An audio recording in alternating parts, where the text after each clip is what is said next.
The night before the primaries in Brookmont County felt strangely quiet, too quiet for a place that had become the battleground of two rising stars in the Democratic Party. Daniel Hartman, calm-eyed and steady-voiced, had built his campaign around restoring trust to a community exhausted by corruption scandals. His opponent, Senator Marcus Levington, was the kind of charismatic figure who could walk into a room and make people forget every bad thing they heard about him. And there were plenty. But politics was a brutal sport in America, and Daniel had entered the arena with the naive hope that integrity would be enough to win. He learned the truth the hard way. 3 weeks before the primaries, he woke up to his entire campaign collapsing around him. A scandal, one he'd never imagined, broke across every news channel in the state, grainy footage showing a man who looked exactly like him exchanging envelopes for favors in a dark parking lot. The headlines called him a fraud. The party leaders were furious. His volunteers were shaken. His financial donors froze every account. And worse, his 12-year relationship with his fiancée, Olivia, hit a wall of doubt that left him broken in ways politics could never describe. He had no idea where the footage came from, no idea how he had been framed with such precision, and certainly no idea that the man behind it all smiled that morning as he sipped bourbon in his penthouse office. Marcus had always believed leadership belonged to the ruthless. He liked Daniel, sure, respected his idealism even, but he wasn't going to let a Boy Scout with a clean record ruin a career he had spent years building through calculated alliances and favors he could never publicly acknowledge. The party seat was his. The governorship was next. And nothing, certainly not Daniel Hartman, was going to stand in his way. The pressure was unbearable. The party chair called Daniel into a meeting 2 days after the scandal broke and advised him to step down for the sake of optics. Daniel wanted to fight back, but he could barely breathe under the weight of betrayal. His father had served the party before him. His mother had worked as a social worker for the community he now wished to represent. His whole life had been built around fairness, compassion, truth, values that meant nothing in a world where power was the only currency. Daniel stepped down, quietly, broken, humiliated. Marcus congratulated him publicly, pretending sympathy. He made grand statements about unity, about standing with Daniel in his moment of difficulty. But in private, Marcus celebrated, hosting a secret dinner with his closest allies where he boasted about eliminating his only obstacle. No one knew the truth. Except that the truth, like light in the deepest dark, always finds a way out. Daniel hid from the public eye, but he didn't disappear. Olivia hadn't completely abandoned him. She was angry, hurt, confused, but she believed him. She stayed. And together with Daniel's longtime friend and tech expert, Aaron Lee, they began digging. It started with a simple question: who had the most to gain? And the answer, painfully obvious, stared back at them. Aaron analyzed the footage frame by frame. Something felt off, too sharp in some places, too blurry in others, like several pieces stitched together. A deepfake, but more complex. It wasn't until Aaron dug deeper that he found something unusual. A timestamp reflection captured in the window of a passing car. That timestamp didn't match the file's metadata. A clue, a tiny crack in the lie. Aaron traced the source of the footage. It had been uploaded anonymously using a VPN, but the origination point hovered around one location, a private building owned by an LLC that led back to another LLC that finally led to someone very familiar. Marcus Levington. That discovery lit something inside Daniel, something fierce and quiet. Revenge wasn't part of his nature, but justice? Justice was his lifeblood. Aaron dug further. The video had been recorded from a CCTV system in a parking garage that Marcus often used for his back-channel meetings. And suddenly, Daniel realized something monumental. If Marcus used that garage for secret dealings, then maybe, just maybe, other things were still recorded there. Things he never intended anyone to see. So Daniel and Aaron visited the garage one night after closing hours. Aaron, with his tech skills, accessed the archived CCTV system Marcus thought had been wiped clean. What they found wasn't just incriminating, it was devastating. Multiple recordings. Marcus meeting with lobbyists to exchange money for political favors. Marcus receiving sealed envelopes from a corporate executive tied to a pollution scandal. Marcus threatening a junior staffer who tried to expose his misconduct. And then the most important discovery, Marcus personally supervising the creation of the fake footage used to frame Daniel. He had hired editors, paid them in cash, directed the angles, even rehearsed lines. It was all there. Every crime, every lie, every betrayal. Daniel watched the recordings with a shaking chest, not from fear, but from the emotional weight of knowing he had lost everything because of this man. His career, his reputation, his peace, almost his relationship, all because Marcus was too afraid to face him in a fair race. Revenge could have been simple, leak the footage and destroy Marcus overnight. But Daniel wanted something deeper, something poetic, something that would not only expose Marcus, but make the world understand who had truly been the victim. He wanted Marcus to watch his empire crumble from the inside, the same way Daniel watched his own life fall apart.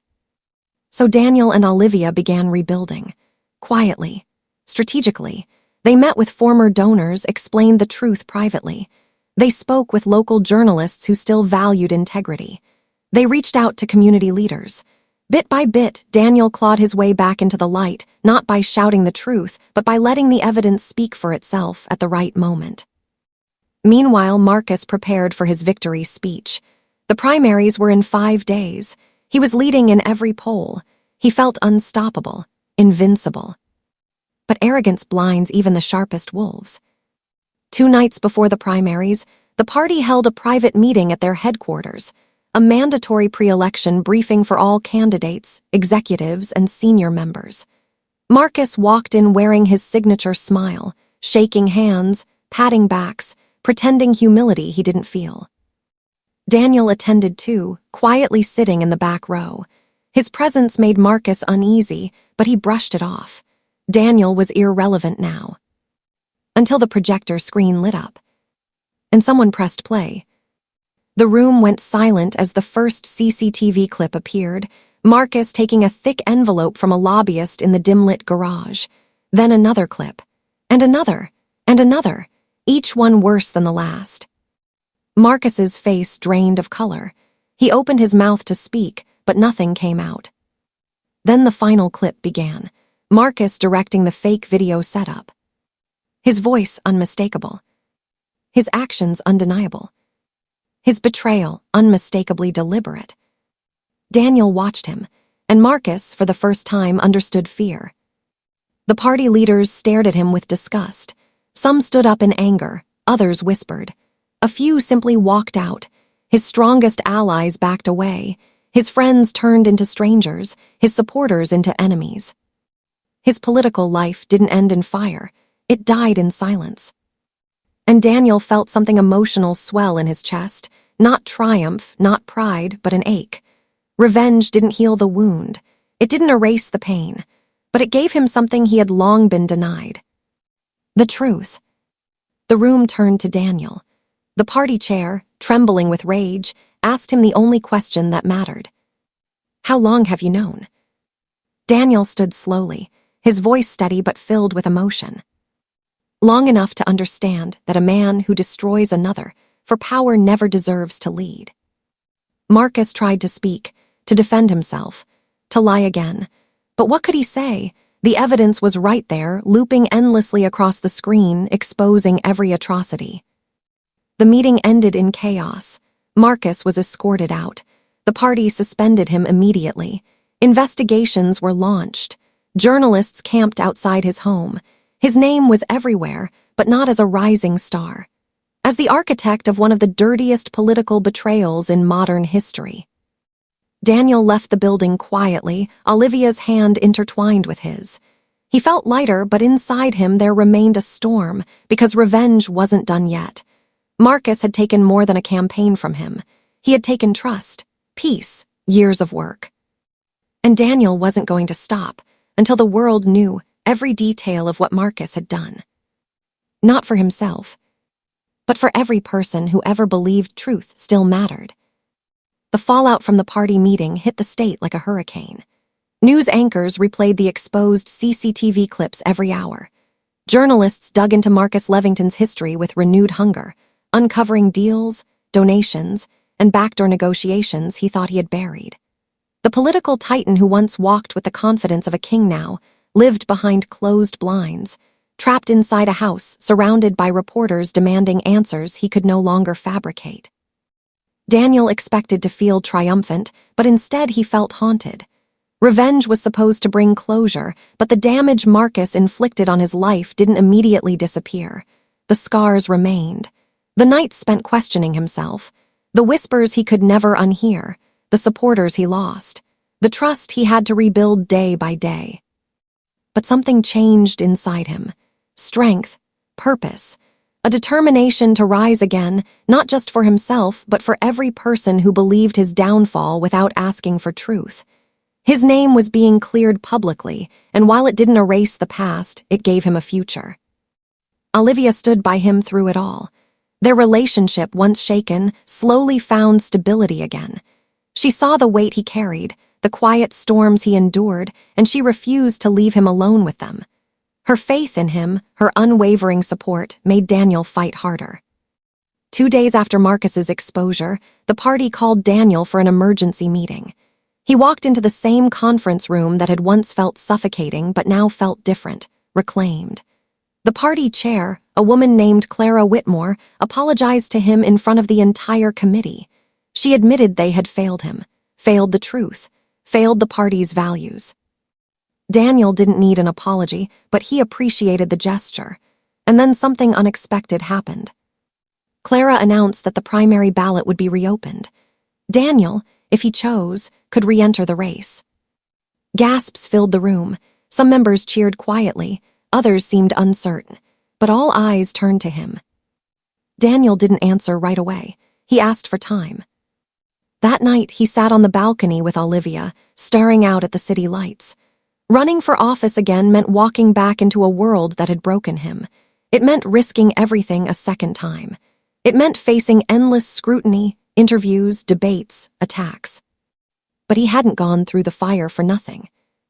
And there was something else, something deeper. The community still needed a leader they could trust, someone who wasn't chasing power, but change, someone who understood both the cruelty and the responsibility of leadership. The next morning, Daniel returned to party headquarters and said the words that set everything in motion again. "I'll run." The room erupted. But his comeback would need to be flawless, because Marcus, even in disgrace, still had supporters. People who believed the footage was doctored to attack him. People who were loyal to him out of fear, bias, or blind allegiance. Daniel knew he would have to win them over, not through revenge, but redemption. The campaign restarted with fresh energy. Volunteers returned. Donations poured in. Olivia became his strongest spokesperson, addressing the public with emotion and honesty. Aaron worked behind the scenes, safeguarding everything from cyber attacks to misinformation. Daniel met every voter, shook every hand, listened to every concern. And quietly, Marcus watched all of it from the shadows of his collapsing career. His resignation was demanded by the party. His endorsement was worthless. Investigations loomed over him like vultures circling a dying animal. But what tormented Marcus most wasn't the legal trouble, the lost influence, or the public humiliation. It was Daniel's rise. The man he tried to destroy was now shining brighter than ever. Marcus couldn't sleep, couldn't eat, couldn't breathe when he saw Daniel on television with crowds cheering him. For years, Marcus believed that power belonged to him alone. But seeing Daniel's genuine connection with the people made him realize something painful. No amount of manipulation could create the kind of leadership Daniel possessed naturally. His jealousy evolved into rage, rage into desperation, and desperation into actions he should have avoided. Marcus leaked a statement to the press claiming Daniel had stolen the footage and edited it to frame him. The attempt backfired immediately. People weren't stupid. Investigators had already verified the authenticity of the CCTV recordings. Marcus's lies sounded like the frantic excuses of a drowning man. Next, he tried bribing journalists to publish false stories about Daniel's past. 2 reporters came forward, exposing Marcus's attempts to buy their silence.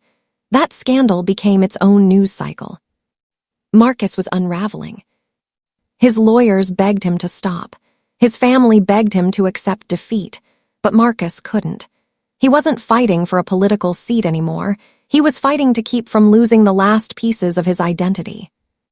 Meanwhile, Daniel continued rising. He gave interviews that were honest and vulnerable. He addressed the scandal openly, not with bitterness, but with clarity. He forgave the voters who turned against him, explaining that they had only believed what they thought was true. And then he said something that defined the rest of his campaign.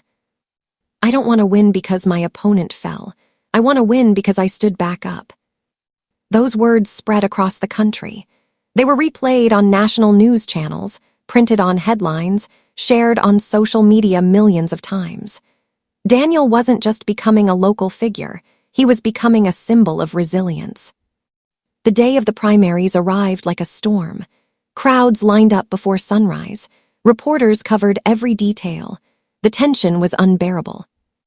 Daniel voted early in the morning with Olivia by his side. Marcus, meanwhile, arrived with security trailing him, avoiding cameras, his face pale and drawn. By evening, the results came in. Daniel won. Not by a narrow margin. By a landslide. The entire state erupted in celebration. People chanted his name. Cars honked in the streets. Supporters hugged strangers. The victory wasn't just his. It belonged to every person who believed that truth still mattered in American politics. Marcus watched the announcement from his dark living room, the TV screen flickering across his defeated expression. He had spent months orchestrating Daniel's downfall, only to dig his own grave instead. There was no audience, no applause, no speech. Just silence, and the sound of everything he built collapsing. But Daniel didn't celebrate Marcus's destruction. He celebrated hope, renewal, justice. In his victory speech, he didn't mention Marcus's name once. Instead, he spoke about healing the political landscape, rebuilding trust, and creating a party that no longer tolerated corruption in the shadows. People listened. People believed. People cried. The next morning, something unexpected happened. Marcus requested a private meeting with Daniel. Everyone told Daniel not to go advisors, friends, allies, but Daniel wanted closure, not revenge, closure. They met in an empty hotel conference room. Marcus walked in slowly, looking older, smaller, like life had drained the arrogance out of him. For the first time, Marcus apologized. Not with excuses. Not with spin. With trembling words and broken pride. "I destroyed myself trying to destroy you," he said quietly. "And you still rose above me. I never understood that kind of strength. I'm sorry for everything." Daniel stared at him for a long time. Part of him wanted to unleash his anger. Part of him wanted to walk out without speaking. But he wasn't that kind of man. Finally, he answered with something that surprised even himself. "I forgive you. But forgiveness doesn't erase consequences. You'll have to face them just like I had to face mine." Marcus nodded, his eyes red. He understood. They left the room silently, going separate ways. One man rising toward the future, the other descending into the aftermath of his choices. Months later, Daniel became the party's official nominee. Then he won the general election. And just like that, the man once framed, humiliated, and ruined became the new face of hope in American politics. He passed bills focused on transparency, strengthened protections for whistleblowers, funded technology to prevent deepfake attacks, rebuilt communities that had been ignored, and every time he stood in front of the cameras, he carried with him the memory of the storm he had overcome. His life wasn't perfect. His scars remained. But he had become living proof that no matter how dark it gets, truth always survives. As for Marcus, he faded from the public eye. Some said he left politics forever. Some said he moved away to start a quiet life. Others whispered he spent his days reflecting on the empire he once ruled. Daniel never saw him again. But sometimes, when he stood on the balcony of the governor's mansion, watching the sun rise, he thought about the path that brought him there, the betrayals, the pain, the resilience, the revenge, and the justice. He didn't regret any of it, because in the end, the truth had set him free. And sometimes, the most powerful revenge isn't destroying your enemy. It's becoming everything they tried to stop you from being.